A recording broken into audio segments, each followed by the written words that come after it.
যথাযোগ্য মর্যাদা ও উৎসব মুখর পরিবেশে সোমবার পালিত হল সৌদি আরবের জাতীয় দিবস। ১৯৩২ সালের এই দিনে অধিকৃত অঞ্চল নিয়ে সৌদি আরব প্রতিষ্ঠা করেন বাদশাহ আব্দুল আজিজ। দিবসটি উপলক্ষে প্রবাসীদের নানা ধরনের সুযোগ সুবিধা দিয়েছে সৌদি বাদশাহ।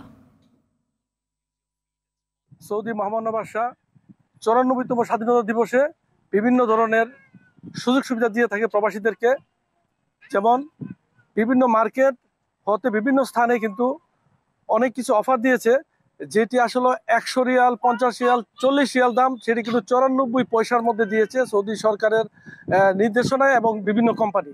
আসলে এই স্বাধীনতা দিবসটি আসলে কিন্তু সৌদি আরবে বিভিন্ন ধরনের সুযোগ সুবিধা এবং বিভিন্ন ধরনের প্রোগ্রাম করে থাকে।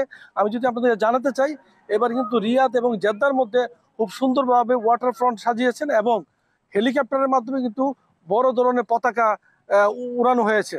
আসলে যে পতাকাটি জেদ্দা থেকে তাইফ পর্যন্ত পরিদর্শন করছে, রিয়াদ পর্যন্ত গিয়েছেন। আরেকটি জিনিস আপনাদের জানাতে চাই, এই যে সৌদি আরবে রিয়াদের মধ্যে কিন্তু যে সৌদি আরবের যে পতাকার সম্মিলিত যে তরোয়ালের যে চিহ্নটা কিন্তু মানুষ দিয়ে বানানো হয়েছে। আসলে আমি যদি আপনাদের জানাতে চাই, সৌদি আরবের মধ্যে প্রথম কিন্তু ৪ দিনের ছুটি ঘোষণা করেছেন এবং বিভিন্ন বেসরকারি স্থাপনাগুলো কিন্তু তারা বন্ধের ঘোষণা দিয়েছে ৪ দিন পর্যন্ত। এবং যদি কেউ বিভিন্ন কোম্পানি যে নির্দেশনা না মানে, তারা কিন্তু সৌদি সরকার তাদের আইনের ব্যবস্থা নেবেন। এবং আলহামদুলিল্লাহ সৌদি সরকার কিন্তু এবার খুব সুন্দরভাবে, খুব সুশৃঙ্খলভাবে কিন্তু এবার স্বাধীনতা দিবস উদযাপন করছেন।